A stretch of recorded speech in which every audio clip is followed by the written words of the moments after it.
안녕하십니까. 서울대학교 국어국문학과 교수 박민호입니다. 오늘 제가 여러분들께 말씀드릴 주제는 4월혁명과 한국문학이라는 것입니다. 그런데 이 4월혁명을 직접 소설 속으로 도입해서 다룬 문학 작품들에 대해서 이야기를 한다기보다도 그것을 포함하면서도 제가 생각하기에 이 1960년 4월혁명의 문학적 여파가 무엇이었던가라는 문제를 가지고 약 1965년경까지의 어떤 문학사 속의 상황들을 한번 말씀드려 볼까 하는 것이죠. 그게 오늘의 저의 주제입니다.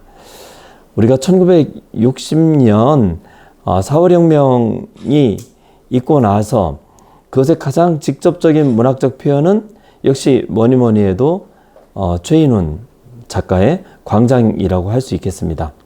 최인훈은 1936년에 함경북도 회령에서 출생했고요. 그리고 6.25 전쟁 발발 중에는 원산에 살고 있었습니다.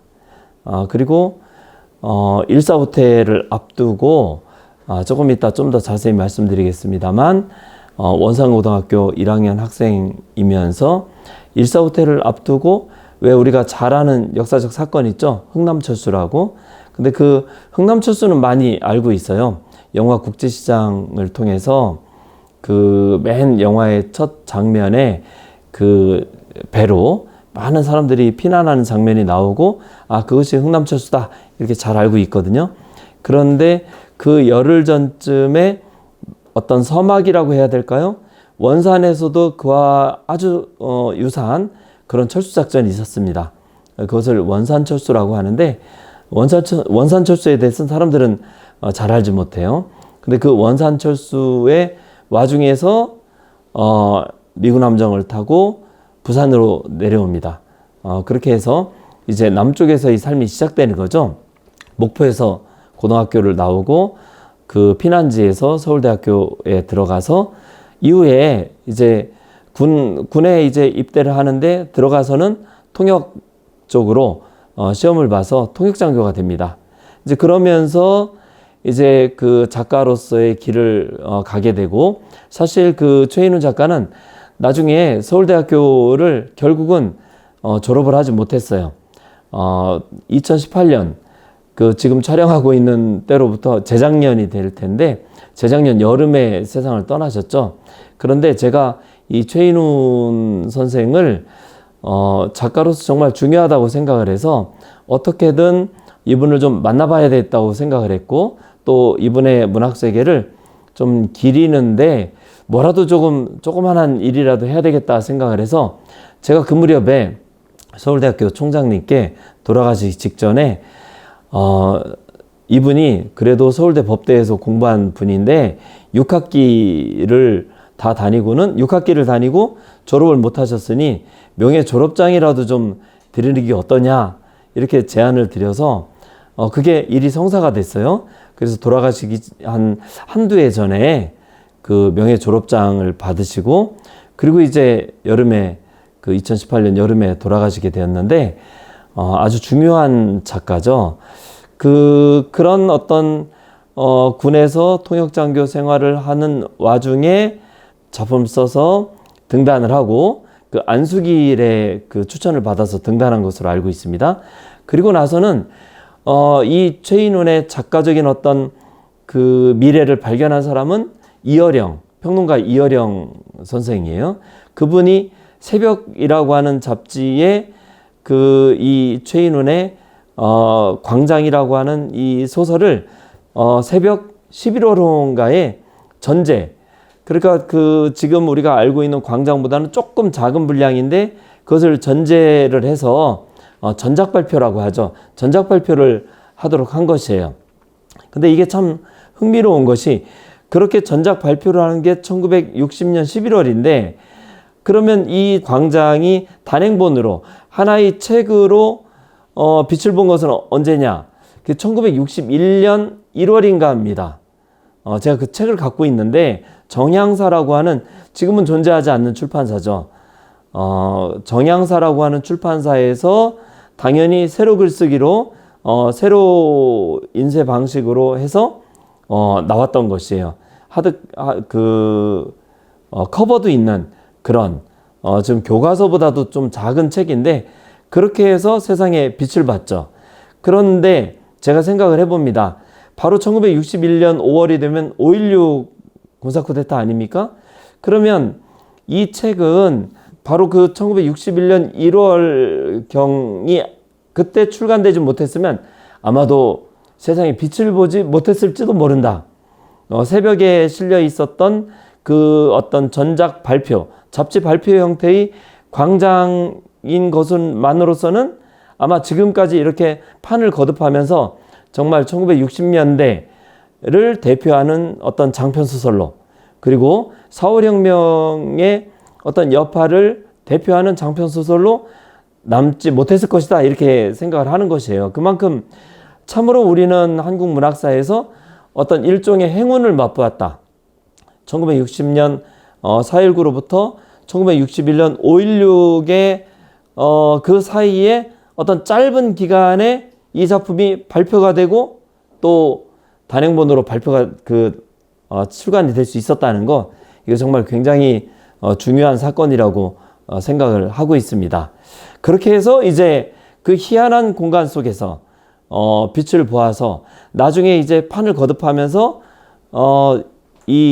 우리가 이제 이른바 알고 있는 광장이라고 하는 작품이 탄생을 하게 되는 것인데, 저는 이 최인훈의 광장을 어떻게 해석해야 되느냐라는 문제를 두고 많이 생각을 했어요.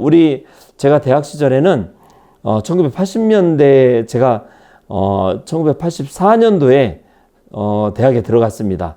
그런데 그 1980년대 중반을 중심으로 해서 그 앞뒤 공간은 정말 최인훈의 광장, 최인훈의 소설을 읽지 않고, 광장이나 회색인을 읽지 않고 그 대학생이라 할 수 없었다고 할 정도였고요.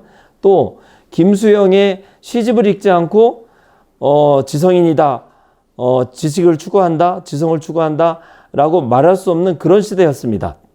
이제 그때부터 최인훈에 관심을 갖게 되었는데, 그때 저는 회색인이라는 작품, 그 최인훈의 소설에 어떤 작가 자신을 가리키는 기호 역할을 하는 주인공이 나오는데, 광장은 그렇지 않습니다. 광장은 이명준이라는 주인공이 나오고, 회색인은 독고준이라는 이름이 등장을 하죠. 그리고 서육이라는, 회색인에 이어서 쓴 서육이라는 작품에도 독고준이라는 이름이 등장합니다. 그러니까 독고준이라는 것은 작가 최인훈이 자기 자신의 분신을 소설 속에 내가 기입해뒀다라고 말할 수 있는 게 바로 이 독고준이라는 인물의 존재인데요. 이게 참 흥미롭습니다. 광장에서 회색인과 서유기로 나아가고, 그리고 이제 이 최인훈이 나중에 오래 지난 후에 1994년에 2권짜리 대작을 내놓습니다. 화두라고 하는 작품을 내놓게 되는데요. 이 작품에 이르는 과정, 그러니까 광장에서 회색인과 서유기, 그리고 오랜 시간을 격해서 화두를 내놓기까지의 과정, 이것이 우리에게 매우 그 최인훈 문학을 이해하는 데 중요하고, 그리고 최인훈 문학이 한국 현대문학에서 해방 후, 그리고 6.25 전쟁 후, 또 그리고 오늘의 주제인 4월 혁명 후에 이 최인훈 문학이 어떤 의미를 갖고 있었느냐 하는 것을 이해하는데 이 작품들이 아주 중요하다는 말씀을 드릴 수가 있습니다. 광장의 주인공 이명준은 어떤 사람입니까? 남쪽에 고향을 두고 있어요. 그 점에서는 최인훈과 좀 다릅니다. 작가 최인훈은 함경북도 회령 태생의 작가예요. 함경북도 회령이라고 하면 저 두만강 그 국경입니다. 만주로 넘어가는 두만강 국경에 있는 최북단의 도시죠. 그 박경리의 대하소설 토지를 보면 거기에 그 서희가 말이에요. 그 고향에서 그 조준구에게 자기 집 재산 다 잃어버리고 이제 그 어떤 회복을 꿈꾸면서 만주로 건너가죠. 용정에 건너가서 부를 축적을 합니다. 아주 지독하게 부를 축적을 해요. 그런데 용정에 대화재가 나서 서희의 집이 다 불타버립니다. 서희의 집도. 그래서 그 용이한테 목재를 좀 구해와라 라고 부탁을 해서 그 용이 가는 곳이 어디냐면 바로 회령입니다. 회령. 그러니까 저는 이 토지를 보면서 그런 생각을 했어요. 아, 그때 당시에는 일제 시대에는 이쪽의 경제는 꼭 서울을 중심으로만 움직이는 게 아니라 함경북도 회령은 용정이라든지 해서 만주를 중심으로 하는 하나의 어떤 경제적 네트워크가 있었구나. 그리고 연해주로 넘어가는 국경도시 훈춘이 있죠. 그리고 블라디보스톡이 있죠.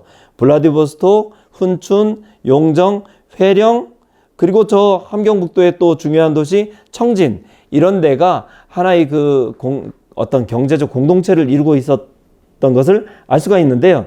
그런데 이 회령 태생의 최인훈이 어찌해서 원산에 가서 원산고등학교를 다닐 수가 있었던 것이냐? 이 회령에서 해방을 맞습니다. 그런데 아버지가 목재소를 경영했어요. 목재상이었던 것이에요. 그래서 유산계급으로 분류가 됩니다. 45년부터 50년, 아까 말씀드렸던 원산철수 때까지 최인훈이 이제 북한 사회주의 체제 하에서 약 5년에 걸친 경험을 하게 되는 것이죠. 부친이 그 유산계급으로 낙인 찍히면서 이제 거기서 잘 버티면서 살 수 없게 됩니다. 그러니까 원산으로 이주를 하게 된 것이에요. 이주를 했지만 유산계급이라는 딱지는 그대로 가지고 가서 살게 되는 거죠.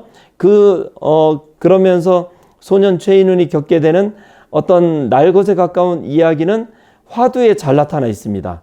화두를 한번 여러분 인내심을 가지고 읽어보신다면 최인훈의 일생이 무엇이며 문학이 무엇이었는지를 잘 알 수가 있죠. 그런데 여기서 공부를 잘했어요. 잘했고, 그런데 소년반에서 글쓰기 장문 시간에 담임 선생님이 국어 선생님이에요.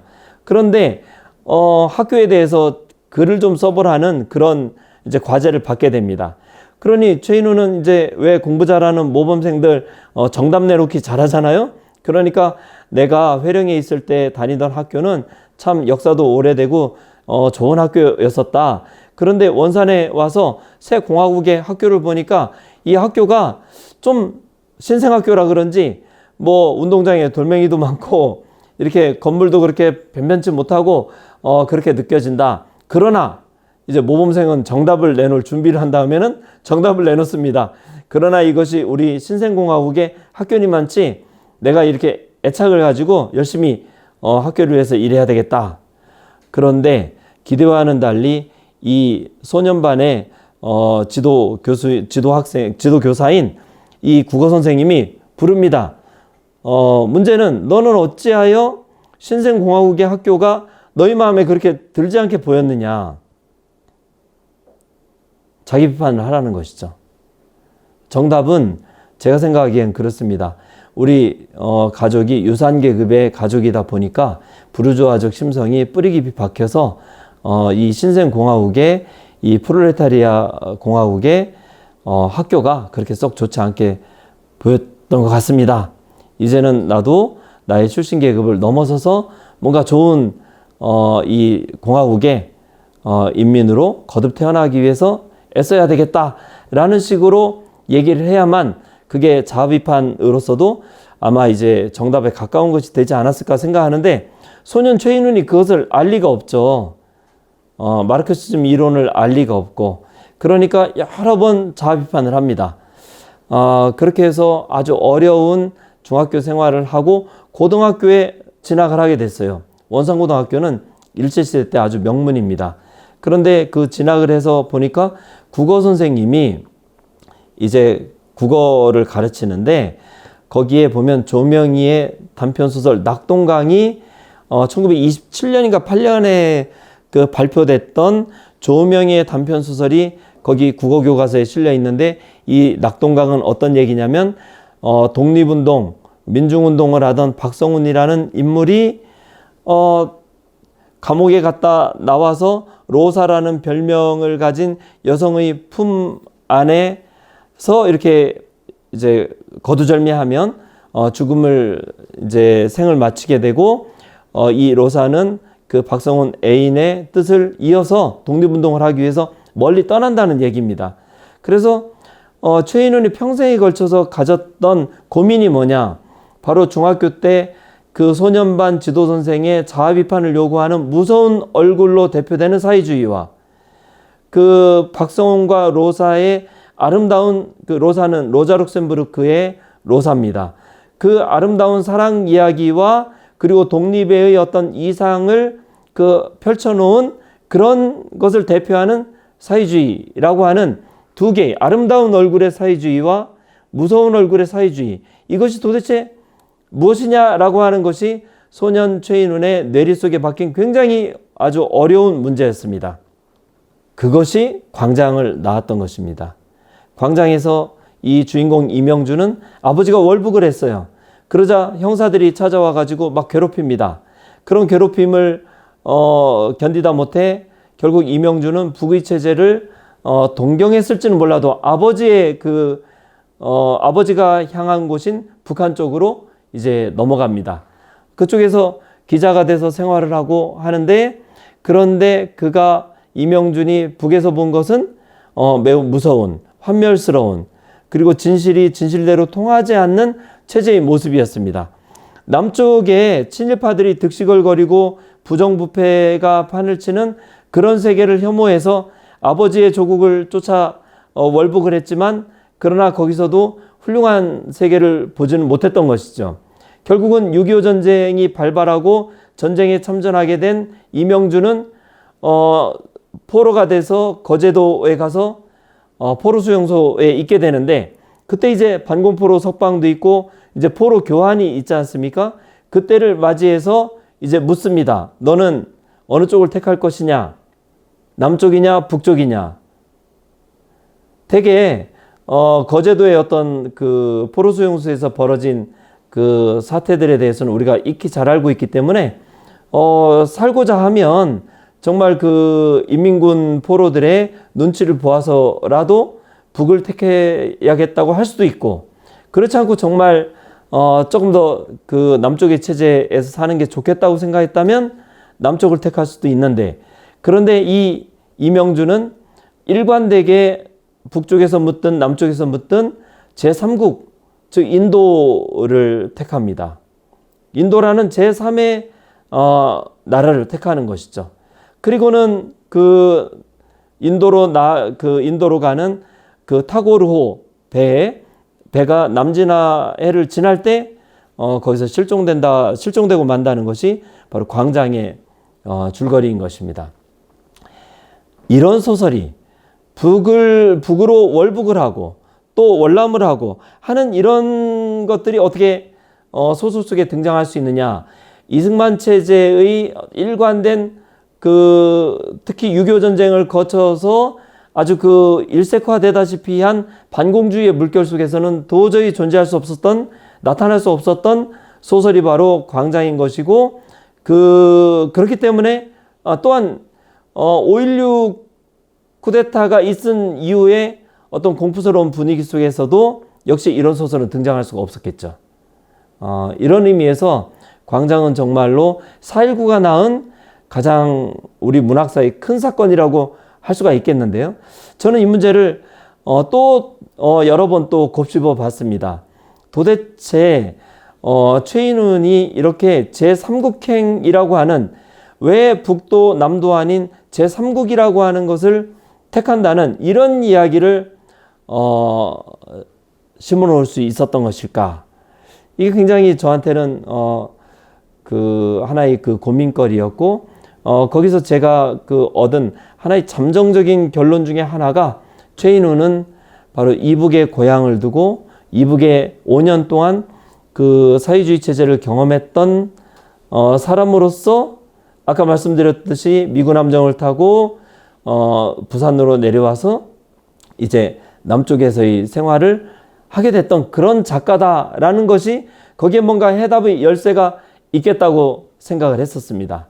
시간이 이제 오래 지나서 제가 최근에 이제 제가 학생들에게 6.25 전쟁 이후에 그리고 4.19 혁명 이후에 문학이라는 것을 살펴보기 위해서는 최인훈을 모르면 안 된다라고 누누이 얘기를 하다가 제가 이런저런 저는 작가들을 좋아해서 이상에 관한 작가론적인 논문도 많이 썼고요. 또 이광수에 관해서도 썼고 이태준에 관해서도 썼고 이렇게 이호석에 대해서 쓰고 여러 작가들을 쓰다가 내가 학생들에게 이렇게 이야기를 했는데 최인훈에 대해서 좀 이야기를 해봐야 되지, 논문 뭔가 공부를 좀 더 해봐야 되지 않을까라고 생각을 하면서 이 회색인을 한번 살펴보게 됐던 것이에요. 다시 읽어보는 회색인에는 흥미로운 인물들이 등장을 합니다. 아까 말씀드렸듯이 바로 최인훈의 작가적 분신이라고 할 수 있는 독고준이라는 인물이 등장하는데 이 자는 이북이 고향이고 이북이 고향인 상태에서 월남을에서 학교를 다니는 사람입니다. 그런가 하면 그의 친구가 나옵니다. 근데 그 학교는 최인훈의 이력을 말해주듯이 서울대 물리대 쪽 캠퍼스를 연상하게 하는 장면들이 나옵니다. 그런데 그의 친구가 있어요. 그의 친구가 있는데 그의 친구의 이름은 뭐냐? 김학입니다. 김학. 경주가 고향이에요. 경주가 고향인 김학이라는 인물이 나와요. 때는 언제냐? 57년 8년경입니다. 이 회색인의 소설 속의 시대적 배경은 57년경 8년경이에요. 58년경으로 기억이 됩니다. 제가 논문을 썼는데 58년경쯤으로 기억이 되는데, 그런데 이 소설이 발표된 때는 언제냐?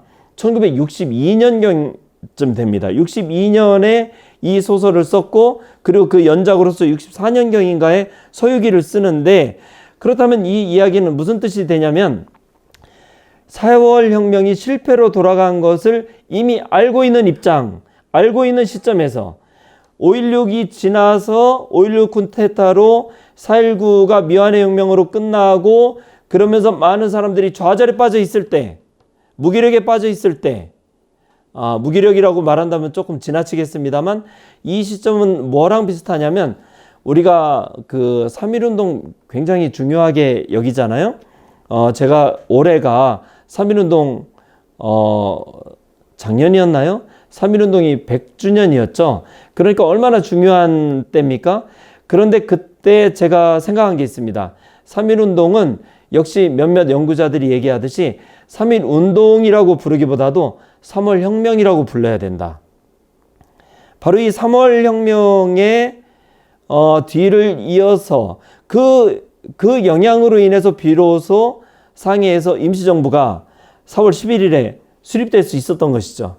그러니까 3.1운동이라고 하는 것에 그 어떤 영향력이 정말 결정적이었다라고 생각을 하게 되는 것이죠. 3월 혁명이었다. 그런데 그 3월 혁명이 그렇다면 이렇게 그 상해 대한민국 임시정부를 수립하는 데까지 영향을 미쳤으나, 그러나 그것이 국내에서 성공한 운동으로 비춰졌느냐, 인식되었느냐 하면 그런 것은 아니었죠. 그 3월 혁명은 시민혁명이기도 했습니다만 동시에 학생운동으로부터 출발했던 것이에요. 경성의전이나 중앙고보 학생들이 바로 종로에 결집해서 대한문 쪽에 모여가지고 대한독립 만세를 부르고 그리고 또 행진을 하고 거기서 일경에 의해서 총검에 의해서 희생이 되고, 이런 과정, 정말로 4월 혁명과 마찬가지로 학생운동처럼 시작되다시피 했던 것이죠. 물론 민족대표 33위는 탑골공원에 계셨습니다만 그런데 4월 혁명도 그런 어떤 좌절된 혁명의 분위기 같은 것이 있었던 것이죠. 그것을 바로 1941년생 김승옥이라고 아주 유명한 작가 있지 않습니까? 이 김승옥은 바로 4.19가 낳은 작가죠. 60년대가 낳은 작가입니다. 1941년생이고 서울 1964년 겨울이라고 하는 문제작을 낸 것이죠. 저는 그 작품의 음울한 분위기가 바로 4월 혁명의 좌절로 인한 젊은 세대의, 지식 세대의 어떤 우울과 좌절, 체념, 꿈, 몽상, 이런 것들을 그린 소설이라고 생각을 하는 것이죠. 그러니까 4월 혁명, 1960년 4월 혁명, 5.16 군사 쿠데타, 그 이후에 1960년대 중반까지 1960년대 중반이 되면 어떤 일이 벌어지냐면 한일협정 반대 투쟁이 벌어지고 그런 와중에 한일 국교가 정상화되고 그리고 65년이었던가요? 월남전 그 베트남전에 한국군이 참전하는 큰 사건이 벌어집니다. 그리고 이것이 왜 큰 사건이냐? 바로 베트남전 파병이라고 하는 사건을 계기로 해서 우리가 겪었던 1950년부터 53년까지의 한국 전쟁이라고 하는 것이 그 전쟁의 성격이 새롭게 인식될 수 있는 계기를 맞게 되는 것이죠. 저는 이런 생각을 제가 어떤 가설을 지금 제기하고 있냐면 학계에서 전후문학이라는 것이 무엇이냐. 전후문학이라고 하는 것은 전쟁의 여파를 그린 문학이어야 될 것인데 그러면 전쟁의 여파를 그린 문학이라고 하는 전후문학이 언제까지냐? 어떤 사람은 그거 1950년대 문학이 아니겠습니까? 왜냐하면 1960년대 문학, 우리 한국 사람들은 10년대를 좋아해가지고 1960년대가 되면 1960년대 문학, 1970년대가 되면 1970년대 문학, 80년대가 되면 80년대 문학 이렇게 합니다. 그때마다 또 때마침 역사적 사건들이 있어주죠. 60년대는 4월 혁명이 있고 5.16 군사 쿠데타가 있고 70년대가 되면 70년대 초에 어떤 일이 벌어집니까? 10월 유신이라고 하는 말하자면 작은 따옴표 치고 가짜 혁명이 또 큰 사건이 있게 되는 것이죠. 1980년은 뭡니까? 우리가 박정희 대통령의 유고 사태에 이어서 1980년에 봄에 서울의 봄이라고 하는 일대 또 미중유의 사태가 벌어지지 않습니까? 그러니까 10년 주기로 역사가 바뀌는 것을 우리가 보니까 문학도 거기에 따라서 1950년대 문학, 60년대 문학, 70년대 문학 이렇게 말하기를 좋아하는 것이죠. 그런데 전후문학이라는 것은 전쟁의 여파를 그린 문학이고 여파가 문학 속에 나타나는 문학입니다. 그럼 그 전후문학이란 언제까지일까요? 저는 단연코 지금 현재에 이르기까지라고 생각을 합니다. 이 6.25 전쟁의 휴전협정의 정전협정의 체제가 지금 하나도 바뀐 것이 없는 것이죠. 그러니까 사실은 전후문학은 지금까지입니다. 그런데 이렇게 어떤 한 개념이 너무 긴 시간을 잡고 있으면 재미가 없죠. 뭔가 다이나믹한 뭔가 분석이 필요하다면 그렇다면 단계 설정이 필요하죠. 그 단계 설정은 뭐냐? 저는 이렇게 생각을 하는 것이에요. 전후의 제1여파, 우리가 그 연못에 돌을 던졌을 때 처음 큰 파장이 어디까지 미치느냐가 바로 전후 제1파. 저는 지금 그 전후파가 3차에까지 미쳤다고 생각을 하고 있고요. 그 전후의 제1파는 대략 1965년경까지라고 생각을 하고 있습니다. 그리고 지금 제가 말씀드리고 있는 이 최인훈의 광장이며 회색임이며 또 서유기며 이런 작품들은 바로 전후 제1파에 속하는 1960년대 전반기의 작품인 것이죠. 거기서 이제 최인훈이 혁명의 실패를 4.19 혁명의 실패를 알고 있는 최인훈이 어떻게 얘기를 하느냐. 작품 속에 독고준이라는 이북 출신의 주인공과 그의 친구인 동료인 김학이라고 하는 경주 출신의 주인공을 등장시켜서 이야기를 합니다. 뭐라고 얘기를 하느냐? 김학이 얘기합니다. 우리 지금 혁명이 필요해. 우리에게는. 62년의 시점에서는 누구나 그렇게 말할 수 있죠. 4.19 혁명이 있었던 것을 아니까 우리에게는 혁명이 필요해 하고 얘기를 합니다. 그런데 이 독고준은 어떻게 이야기하느냐? 그럴 수도 있을지 모른다. 그런데 그것은 너희들의 혁명이다. 이렇게 얘기해요. 너의 혁명이다. 또는 우리 세대의 혁명인데 거기에 나는 존재하지 않는다. 나는 존재하지 않는다는 생각. 그러면서 이 얘기를 하는 겁니다. 우리는 그 참여문학이라고 하는 것을 4.19 혁명의 중요한 문학적인 그 어떤 영향으로 생각하지 않습니까? 그 참여문학이라고 하는 거. 사르트르가 얘기했죠. 문학이란 무엇인가? 그 전에 그 그 사르트르의 그 어떤 자기의 그 존재와 무죠. 존재와 무에서 그 아주 중요하게 그 안가주망에 대해서 이야기를 합니다. 안가주망이란 뭐냐?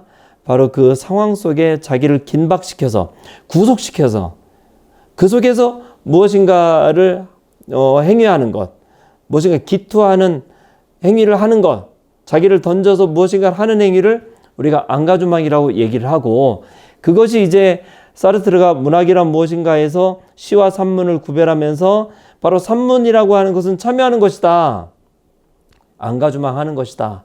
그리고 그것이 1950년대 후반과 60년대에 얼마나 큰 영향을 미쳤습니까? 사르트르 하면 참여문학의 대명사고, 그리고 우리도 지금까지 4월 혁명의 여파로서 안가주망, 참여문학을 이야기하지 않습니까? 그러면서 김수영이라든지 기타 여러 작가들을 참여문학의 기수로서 이야기하지 않습니까? 또 조금 이따 이야기할 시간이 있을지 모르겠습니다만 박태순 같은 또 아주 좋은 훌륭한 참여문학의 작가를 갖고 있지 않습니까? 그런데 이 최인훈이라고 하는 이 작가는 이 소설 속에서 독고준이라는 인물을 등장시켜서 뭐라고 얘기하냐면, 안가주망만이, 이 자가 일기를 씁니다. 일기였든가 독백인가 뭔가 자기가 뭔가를 써놓는데 뭐라고 얘기하냐면, 안가주망만이 능사가 아니다, 안가주망을 이야기하는데 그것 말고 다른 어떤 방식이 있을 수 있다라고 얘기하는데, 딱 스쳐 지나가면서 그 긴 장편술에 딱 2번 대가주망이라는 말이 등장을 합니다. 대가주망, 안가주망의 상대어입니다. 그런데 그 사르트르의 그 아주 중요한 철학서에서 제가 직접 찾아본 것입니다. 그런데 거기에 안가주망의 상대어로서 대가주망이 나와요. 대가주망은 바로 자기가 처한 상황을 넘어서는 것입니다. 자기를 그 주어진 상황의 바깥에 놓는 것입니다. 아주 독특한 것이죠. 2가지 행위가 모두 가능하다고 보았던 것이죠. 그런데 어찌해서 그 최인훈은 딱 그 다른 일대 유행어인, 다른 사람들은 정말 즐겨하는 안가주망이란 말 대신에 마치 그 자기의 숨은 고백처럼 대가주망이라는 말을 가지고 슬쩍 끄집어내 가지고는 자기 작품 속에 집어넣었던 것이냐? 그것은 최인훈이 생각할 때 북한 사회주의 하에서 5년 체험을 했던 이 최인훈에게, 독고준이죠. 독고준의 원주인 최인훈이죠. 최인훈에게 이 4.19 혁명은 나중에 그 최인훈 작가가 타계하기 직전에 제가 몇 년 동안 여러 번 만났습니다. 그런데 매우 현실 비판적인 태도를 그때도 간직하고 있었어요. 이 현실 비판적 태도가 무엇을 의미하는지는 제가 직접 말씀드리지 않겠습니다. 그런데 명백히 현실에 대해서 아주 비판적이었어요. 그냥 노년에 든 분들하고 달랐습니다. 제가 만났던 최인훈은 4.19 혁명의 실패 이후에 추동된 어떤 이른바 근대화, 이른바 산업화라고 하는 것에 대해서 아주 지극히 비판적인 생각을 가지고 있었습니다. 그럼에도 불구하고 이 최인훈은 4.19 혁명이 났을 때 이 혁명이 그럼 어디를 향해 갈 것인가, 가야 할 것인가 라는 문제에 대해서 굉장히 어렵게 생각을 했던 것 같습니다. 왜냐하면 50년대는 우리가 다 알다시피 이승만 독재체제하에서 이른바 친일파들이 득세하지 않았습니까? 저는 이 친일이라는 말도 제 국문학의 연구 속에서는 이 말을 저는 분해해서 봐야 된다고 생각하는 사람입니다. 친일이라는 말 속에는 2가지가 함께 압축돼 버려 있는데, 엉겨 있는데요. 뭐냐면 바로 일본에 협력 행위를 했다는 것과 좋아서 했다라고 하는 이렇게 2가지가 함께 결합되어 있습니다. 제 용어로 말한다면 현상론적인 지칭의 용어, 현상론적으로 일본에 협력했다라고 하는 그 현상과 가치론적으로 일본을 좋아서 했다라고 하는 것이 가치론적 칭의와 현상론적 칭의가 같이 그냥 엉겨붙은 용어라는 것이죠. 그게 친일이란 말이고, 그렇기 때문에 이게 비난의 용어로서, 비판의 용어로서는 쉽게 아주 큰 영향력을 가지고 쓰입니다만, 학문적 분석을 할 때 과연 이것이 얼마나 엄정성을 가질 수 있느냐 했을 때는 저는 조금 미지수라고도 생각을 하는 것이죠. 그러나 지금 오늘은 그런 시간이 아니죠. 지금 말씀드리는 시간은 여기서 이승만 독재체제의 반공주의와 친일파들이 득세하는 이 세계는 환멸스러운 것입니다. 그것은 광장의 이명준을 통해서 저희는 이미 보여주었습니다. 그러면 그때 그 어떤 세계제 2차 대전과 그리고 6.25 전쟁, 저는 6.25 전쟁이라고 부르는 것을 더 좋아합니다. 한국 전쟁이라고 부르면 그것은 마치 남의 나라 전쟁을 부르는 말 같아요. 저는 제가 이 세계의 현실 속에 포함되어 있다는 인식을 표현하기 위해서 6.25 전쟁이라는 말을 오히려 자의식적으로 쓰기를 좋아합니다. 그 객관성을 가장하는 것 같은 한국전쟁이라는 말을 저는 썩 좋아하지 않는 것이죠. 그런데 저는 그 6.25 전쟁, 6.25 전쟁 속에서 우리는 명확히 경험했던 것이죠. 뭐냐면 결국은 북쪽에서 밀고 내려온 것이죠. 그쪽에서는 뭐 인민해방전쟁이라고도 얘기할 수 있겠고, 아니면 국군의 북침에 대해서, 또는 미국의 어떤 침략에 대해서 격퇴한 전쟁이라고 부를 수도 있겠죠. 그러나 이제 중요한 것은 남침인 것은 분명한데, 문제는 이 6.25 전쟁이라고 하는 것이 그 세계제 2차 대전에 이어서 6.25 전쟁은 체제라고 하는 것이 무엇이냐, 인간이 복되게 살 수 있는 삶이라고 하는 것이 무엇이냐라는 문제를 제기했던 것이죠. 그리고 그 복된 삶을 지향한다라고 하는 명분 속에서 참혹한 전쟁이 일어났던 것을 우리는 목도했던 것이죠. 4.19 혁명은 우리에게 분명한 것을 가져다 주었습니다. 자유라는 것을 가져다 준 것이죠. 이승만 독재체제 하에서 정말 정치적 자유가 필요하고 발언하고 표현할 수 있는 자유가 필요하다는 것을 웅변해 주었고, 또 그런 체제를 실제로 가져다 주었습니다. 최인훈의 고민은 거기서 시작됩니다. 그런데 여기서 이 체제는, 이 이승만 체제를 대체할 대체제는, 그런데 이 최인훈은 5.16 군사 쿠데타까지도 경험한 상태에서 회색인을 썼습니다. 도대체 무엇이 대체할 수 있는 세계인 것인가? 여기서 김학은 순진합니다. 남쪽에 고향을 가진 그 경주가 고향인 이 고향 있는 자, 고향에 자유롭게 갈 수 있는 자로서 김학은 당연히 앞으로 다가올 혁명이 필요하다고 생각하고 그 혁명에 대한 순진한 이상을 품고 있습니다. 그런데 독고주는 복잡해요. 이북이 고향이에요. 거기서 월남을 했습니다. 과연 이 4.19 혁명으로 인해서 태동할 체제, 그런데 또 5.16에 의해서 좌절됐죠. 그런데 그 4.19 혁명이 계속되었다면, 계속 진전을 했다면, 진행되어 나아갔다면 과연 어떤 세계가 나아갔을까?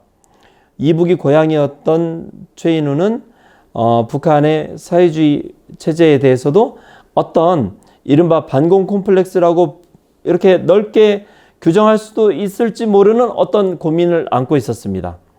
이 독고주는 김학에게 또 자기 스스로 이렇게 얘기합니다. 나의 혁명을 위해서는 시간과 사랑이 필요하다고 얘기를 합니다. 이거 굉장히 충격적인 얘기입니다. 그렇게 간단한 얘기가 그렇게 충격적일 것이 있느냐, 이런 것이죠. 혁명은 무엇을 위한 것이 되어야 되냐면 사랑을 위한 것이 되어야 된다. 사랑이라는 게 뭡니까? 남녀 간의 그냥 개인적인 사랑을 얘기하는 것이 아닙니다. 우리가 그 한 사회의 공동체의 구성원들이 서로를 동정하고 서로에게 의지하고 서로를 위해서 살아갈 수 있는 이타적 공동체, 그것이 바로 사랑인 것이죠. 사랑이 사회적 원리로 확산된 사회는 바로 이타적 공동체인 것이죠. 그런 공동체를 지금 우리가 충분히 이루고 있습니까? 종교에서는 사랑을 얘기합니다. 기독교에서 사랑을 얘기하고 불교에서 자비를 이야기하죠. 자비나 사랑이나 다 같은 말입니다. 같은 말인데 이 종교, 즉 세속을 초월한 세계 속에서는 사랑과 자비를 이야기합니다만, 그러나 이 세속 세계의 현실적 질서는 결코 사랑에 의해서 운영되지 않습니다. 우리가 복지국가를 추구해야 된다고 얘기하지만 복지가 충분합니까? 지금 우리가 코로나19라는 사태를 경험하고 있습니다. 이 속에서 정말 이렇게 가난한 자들도 힘없는 자들도 정말 좋은 삶을 살아갈 수 있는 여건들을 우리가 마련해 가고 있습니까? 참 어려운 문제죠. 이 최인우는 분명히 보았습니다. 북한 체제 5년을 경험하면서 이 소년 시절의 경험을 통해서 사회주의 이상은 아름다운 얼굴을 갖고 있지만, 그러나 그 아름다운 얼굴의 이름으로 무서운 자아 비판도 요구되는 세계일 수 있다는 것을. 그러니까 사랑을 이야기하지만 사랑 이전에 먼저 적대를 하고 먼저 투쟁을 하고 그것으로 사랑을 이루려고 한다는 것이죠. 그것은 사실은 자본주의 체제도 마찬가지입니다. 우리가 복된 삶을 이야기합니다. 그런데 경쟁을 이야기합니다.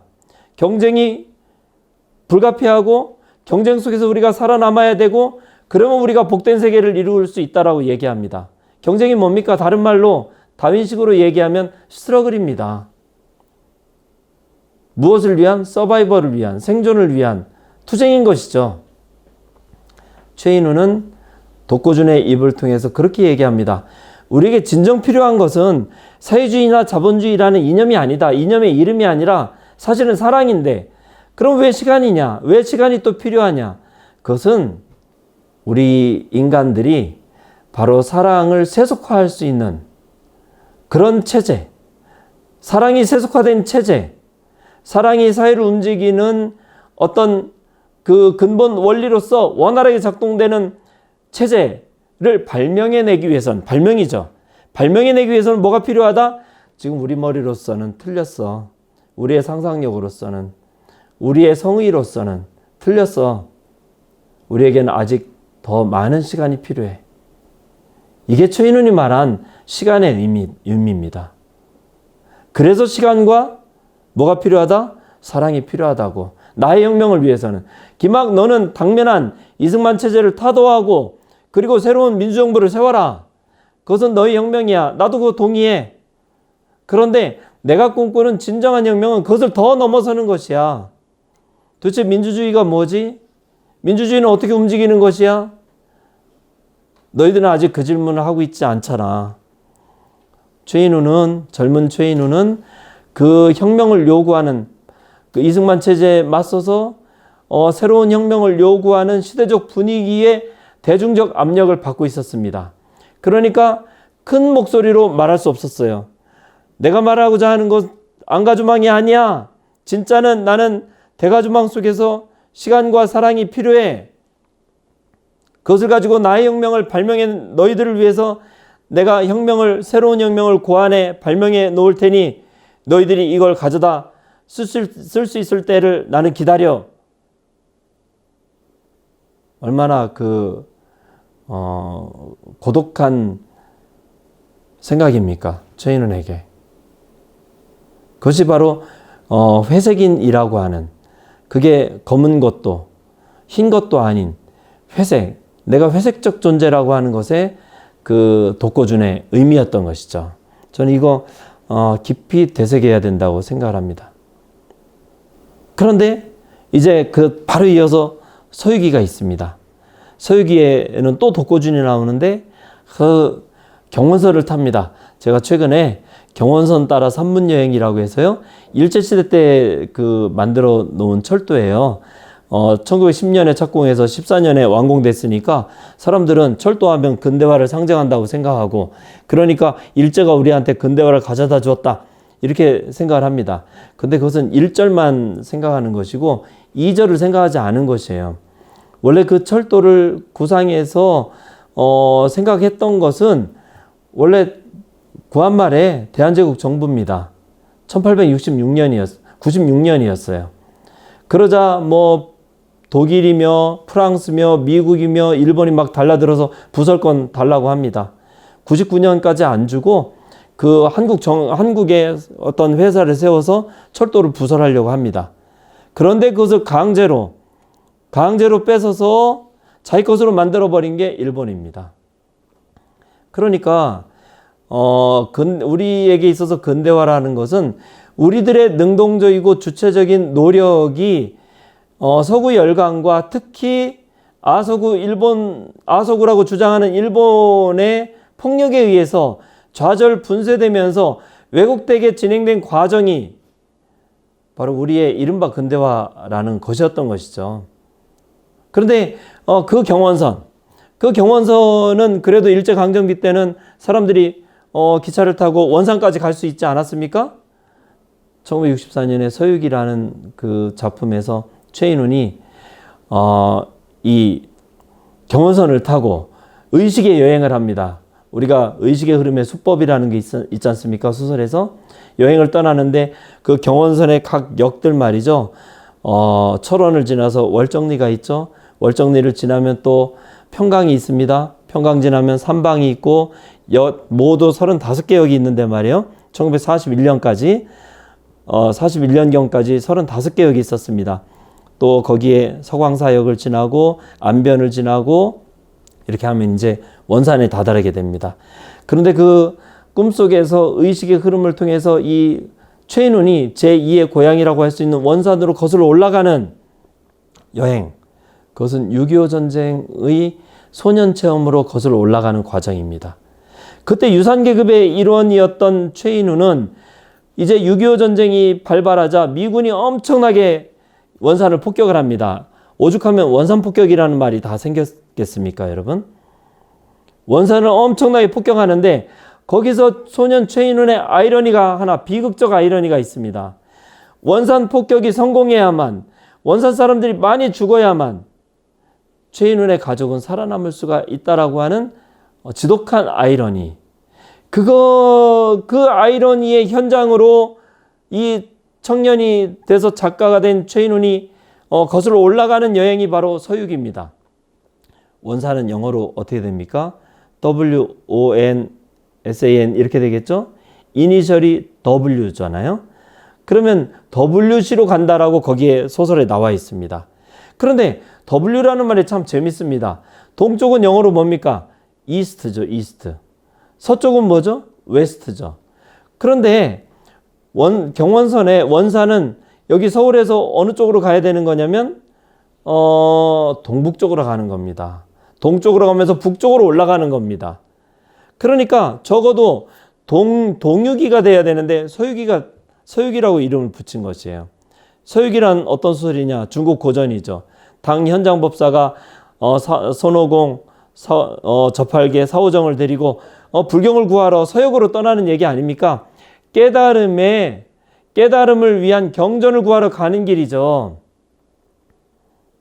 최인훈은 동북쪽으로 가면서 그것을 서유기, W자의 이니셜이 웨스트잖아요. 최인훈은 이 작품을 구상하면서 머리를 많이 썼어요. 그래서 깨달음의 경전을 구하기 위해서 원산으로 갑니다. 자기 소년 시절의 원산으로 가서 뭘 구하기 위해서? 자기 그 비극적 아이러니의 현장으로 돌아가서 바로 삶과 죽음, 죽이고 죽음을 당하는 일이 없는, 그리고 누군가 누구를 적대하지 않는 세계의 꿈.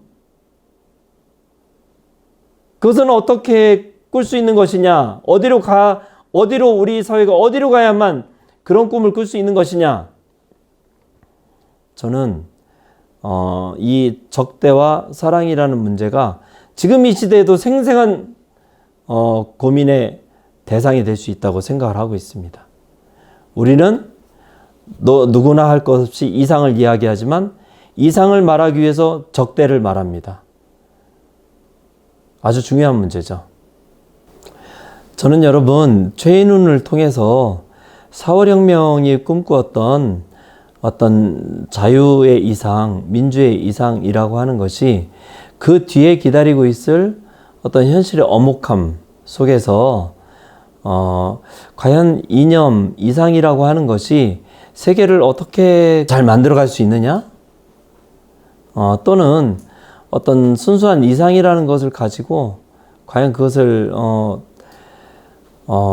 그것대로 세계는 잘 움직여지는 것이냐? 그런 것이 어렵다는 것, 최인훈은 그것을 인식하고 있었다는 것, 그리고 그것은 최인훈이 두 체제를 모두 경험한 사람이었기 때문에 바로 그런 복잡함이 생겨날 수 있었다는 것을 여러분들께 말씀드리고 있어요. 그런데 그 또 다른 예로 김수영 시인을 가지고 말씀을 드려볼까 합니다. 김수영 시인에 대해서 아마 많은 분들이 수없이 많이 얘기해 오셨고 또 지금도 얘기하고 있습니다. 4.5혁명 얘기하면서 김수영이며 신동엽을 빼고 무슨 이야기를 하겠습니까? 그렇죠? 그런데 저는 조금 다른 각도에서 김수영을 볼 수도 있다고 생각을 합니다. 김수영은 1926년생이에요. 1926년생. 그러니까 또 종로 1가에서 태어났습니다. 완전 서울 토박이죠. 그런데 이 사람은 종로 6가에서 또 성장을 했어요.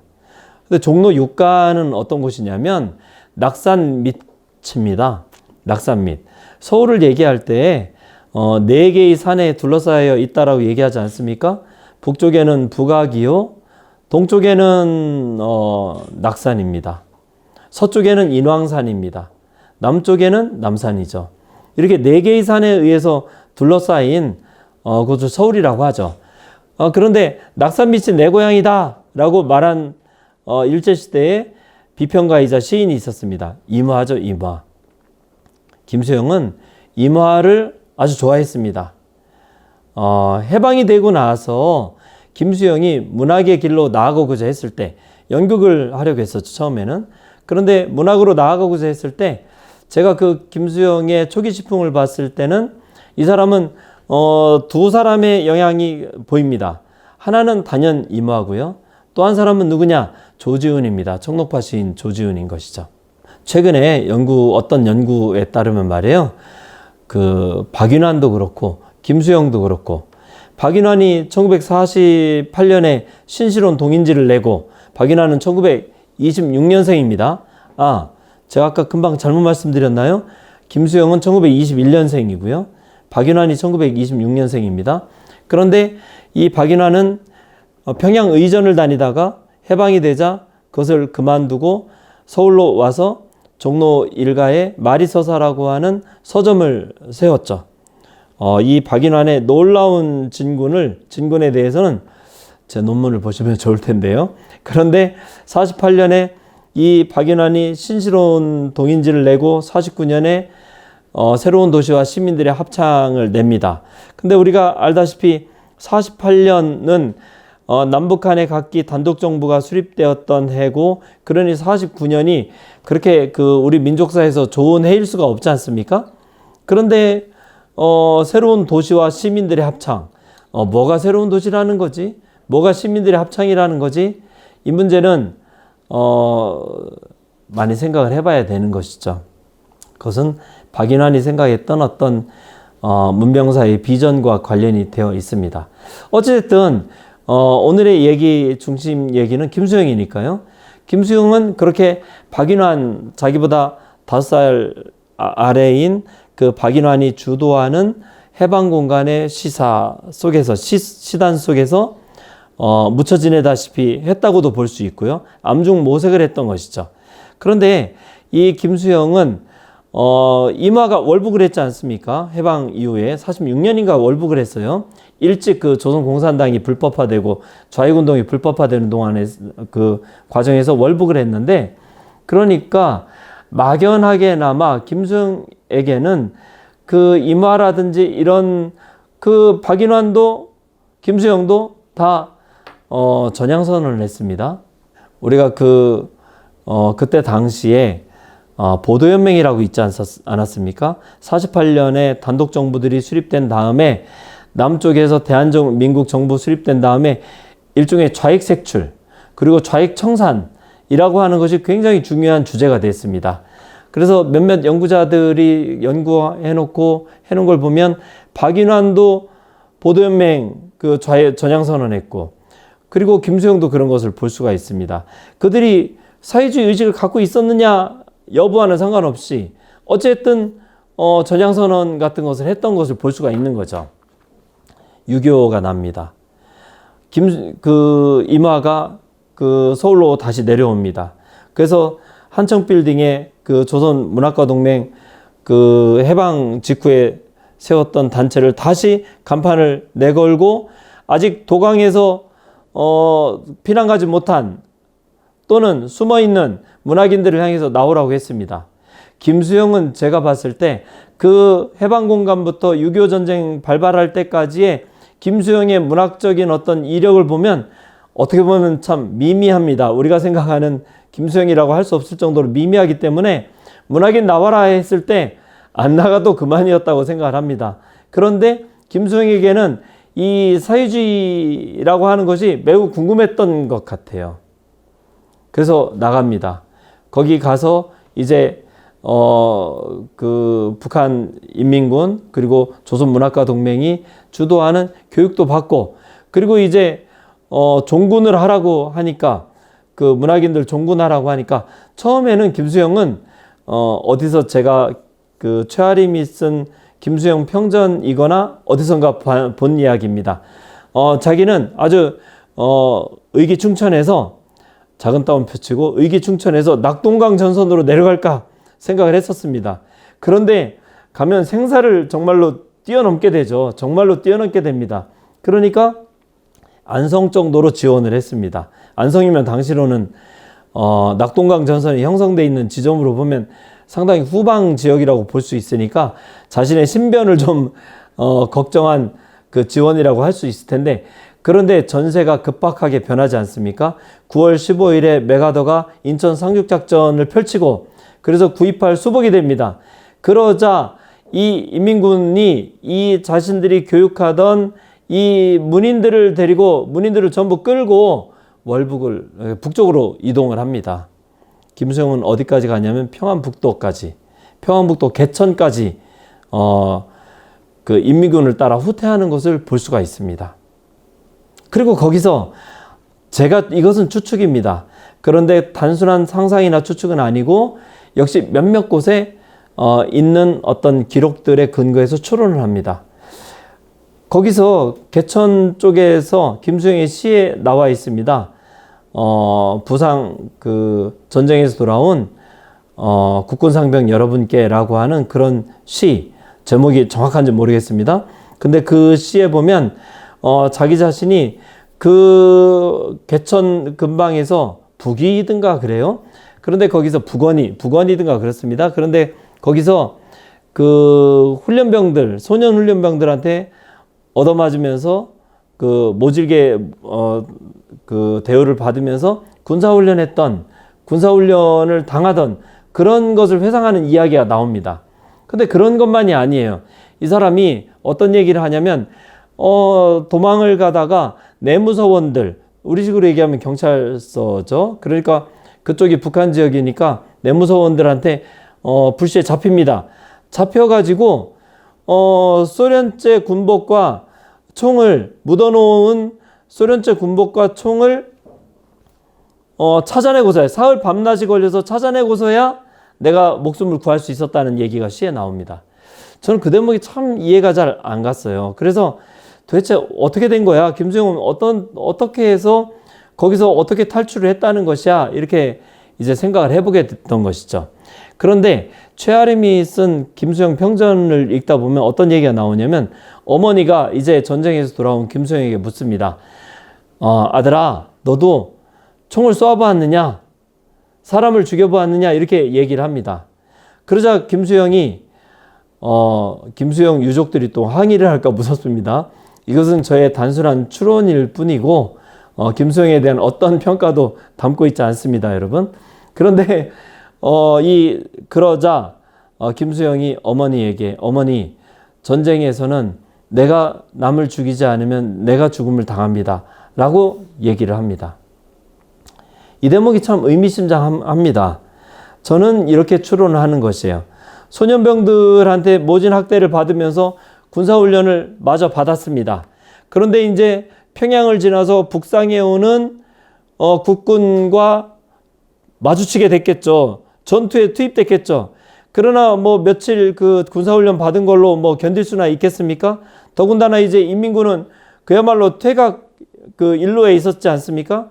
그러니까 그냥 순식간에 그저 그 전투에 그냥 다 혼비백산해서 다 도망가고, 그 김수영은 이때다 싶어가지고 이제 소련제 군복을 다 벗어 던지고 민간복으로 입고 그 총이며 군복은 어디다가 숨겨두고서는 걸음마 날 살려라 하고 도망을 갔겠죠. 가다가 하필이면 국군을 만났어야 되는데 내무서원, 북한 내무서원들한테 잡힌 겁니다. 너 누구냐 하니까 민간복을 입었는데 저 내무서원인데 저 국군입니다 하면 말도 안 되는 것이고, 나 인민군입니다 또는 뭐 나 이렇게 된 사람입니다 했겠죠. 그러자 너 뭘 보고 너를 믿을 수 있어? 너 정말로 네가 그 군복을 어디다 숨겨두고 또 총을 숨겨두고 그랬다면 정말 그거 안 찾아내면 너 죽을 줄 알아. 그래서 죽음의 공포에 시달리면서 사흘 밤낮이 걸려서 그걸 찾아냈다는 겁니다. 그걸 찾아내고서야 살아나서 다시 또 주랭랑을 친 거죠. 어떻게 틈을 타서 나무로 도망을 간 겁니다. 그러니까 제가 생각할 때 이 김수영의 6.25 체험이라는 문제가 누구도 깊이 탐구를 해본 적이 없습니다. 김수영에게 6.25는 무엇이었던가? 아마도 해방 이후부터 6.25 전쟁 발발까지는 김수영은 사회주의가 혹시 어떤 인류사회 또는 민족사의 어떤 대안이 될 수도 있지 않을까라고 생각을 해봤던 거죠. 그런데 자기 자신이 그 90일, 이른바 적치하 90일이라고 합니다. 6.25가 나고 6월 28일에 서울이 완전히 이제 인민군에 점령이 되고 그 인천 상륙작전에 의해서 구입할 수복이 있을 때까지가 90일이라고 하죠. 이른바 적치하 90일이라고 하는 거죠. 그 90일 동안의 경험과 그리고 그 퇴각을 해서 그 북쪽으로 가서 인민군의 군사훈련을 받는 과정에서, 그리고 또 실제 전투에 참여했을지 안 했을지 모르지만 그런 과정에서 내무서원을 만나서 죽음의 공포에 시달리는 과정을 통해서 김수영은 마치 최인훈이 45년 해방부터 원산철수까지 북한 사회주의 체제를 경험했던 것처럼 김수영은 나름대로 짧게 단기 속성으로 북한 사회주의 체제의 어떤 모습을 얼핏 보았던 것이죠. 그리고 서울로 와서 국군 이제 그 검속에 걸려서 이제 거제도 포로수용소에 가 있었지 않았겠습니까? 그리고 이제 남쪽 체제를, 서울이 고향이고 남쪽 체제를 택해서 이제 살아갔던 것이죠. 1950년대에 김수영의 시는 암중 모색으로 가득 차 있습니다. 내면적인 목소리로 가득 차 있어요. 추상적인 언어의 목소리로 가득 차 있습니다. 그만큼 이 인민군에까지 끌려갔던 그 김수영으로서는 숨쉬기 어려운 시대였습니다. 이승만 체제 하에서의 1950년대라는 것은 숨쉬기 어려운 체제예요. 저는 그게 매우 중요하다고 생각합니다. 자, 서울혁명이 났습니다. 그러자 김수영은 먼저 그놈의 사진을 떼어다가 밑집게로 쓰자, 이런 아주 과격한 시를 씁니다. 그놈이 누구였습니까? 이승만 대통령입니다. 이승만 대통령의 사진이 교실마다 걸려있거나 어디 관공서마다 걸려있거나 했었겠죠. 그걸 떼어다가 밑집게로 쓰자고 할 정도의 직설적인 체제 비판의 시를 씁니다. 이승만 체제에 대한 비판의 시를 써요. 그 시를 쓴 김수영의 의식은 우리가 잘 알고 있는 눈의 시라든지, 눈이라는 시를 쓰지 않습니까? 눈은 살아있다라는 그런 아주 강렬한 그 어떤 지식인적인 그 강직함을 보여주는 그런 시에 나타나는 어떤 참여 시인으로서의 모습, 또는 어떤 민주파 시인으로서의 모습, 이런 것들을 김수영이 그것을 보여준 것이냐? 저는 문학은 조금 더 내밀하게 볼 수도 있어야 된다고 생각을 하는데요. 제가 느낀 것은, 저는 이렇게 생각을 해요.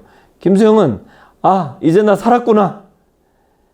이제 나 이승만 체제의 이 반공주의가 가져다주는, 언제 끌려가서 어떻게 될지도 모르는 체제에서 나 이제 노연한 거구나.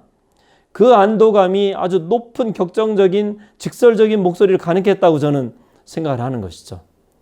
정말 민주주의 만세인 것이죠. 내가 살아나갈 수 있는 체제니까.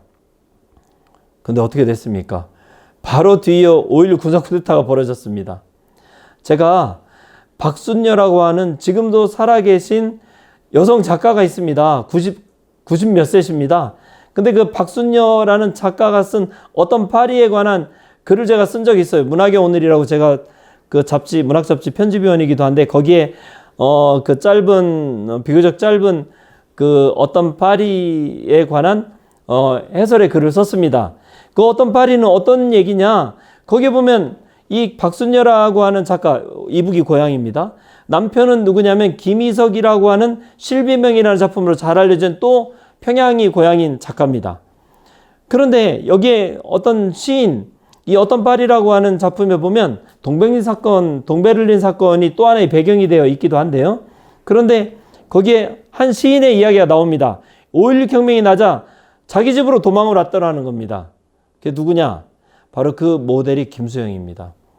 5.16 쿠데타가 나자 걸음아 날 살려라 도망을 간 겁니다. 야, 이거 나 다시 죽겠구나.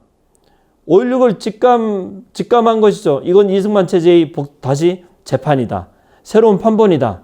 그러니 내가 뭐 이승만 체제 비판하고 뭐 이렇게 했던 나로서 나 잘못하다간 잡혀가서 무슨 일이 벌어질지 모른다.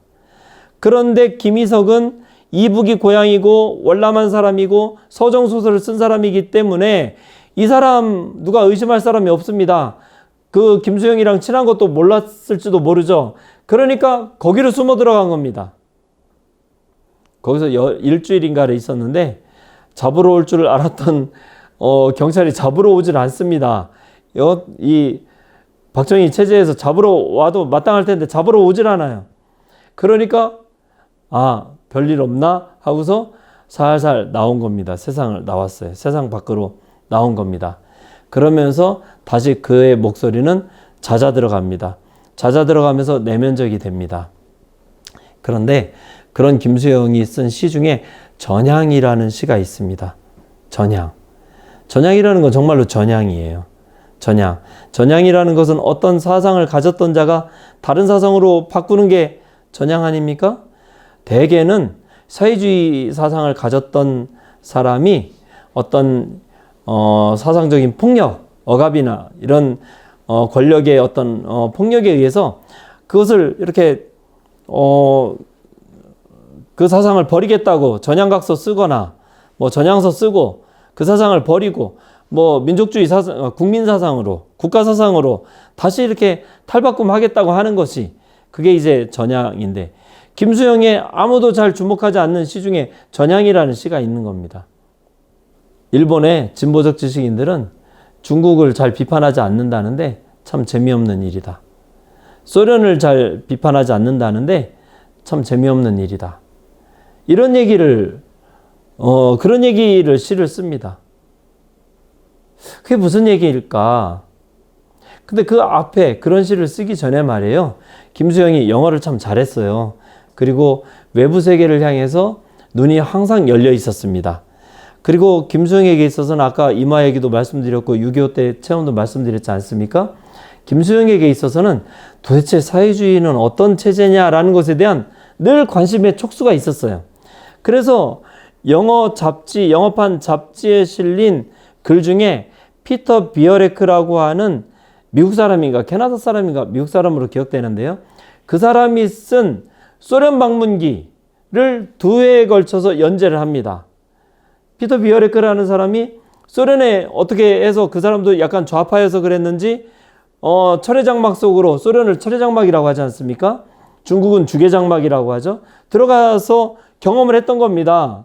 그런데 그때가 마침 스탈린이 죽고 후르쇼프의 해빙기가 잠깐 해빙기 문학이라는 게 있어요. 소련에 보면 스탈린이 죽고 잠깐 해빙기가 있었습니다. 그러자 후르쇼프 체제도 좀 더 경화돼 가지고 이제 파스테르나크라든지 이런 사람들이 노벨 문학상을 타지를 못했지 않습니까?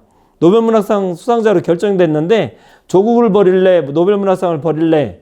그 파스테르나크는 러시아를 너무 사랑했기 때문에 노벨문학상을 타지 않았던 것이죠. 해빙기가 지날 무렵에 소련의 문학인들이 어떤 삶을 살아가고 있고 어떤 고민을 하고 있는지를 피터 비어레크가 보고서 와서 쓴 것이 그 기행문을 김수영이 번역을 합니다.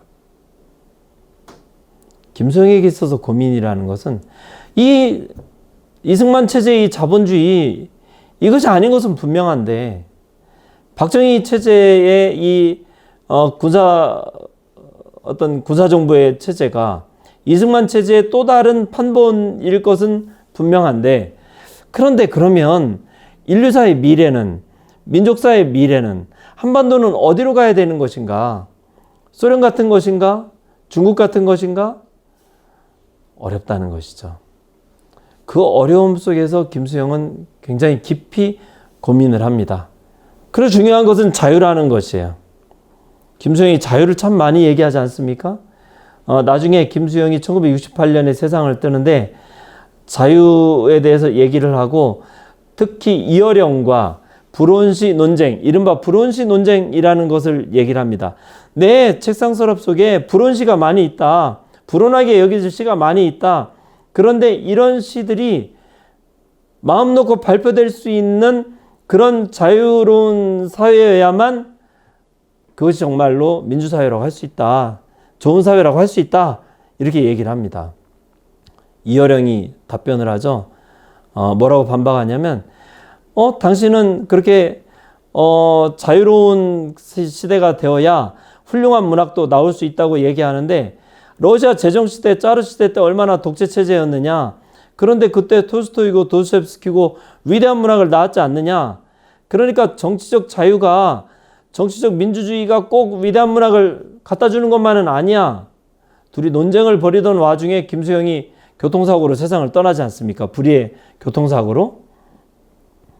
그가 남긴 시가 바로 풀이고 김수영이. 그리고 그가 죽기 직전에 부산에 가선가 연설했던 그 어떤 문학론, 그게 바로 시어 침을 뱉어라입니다.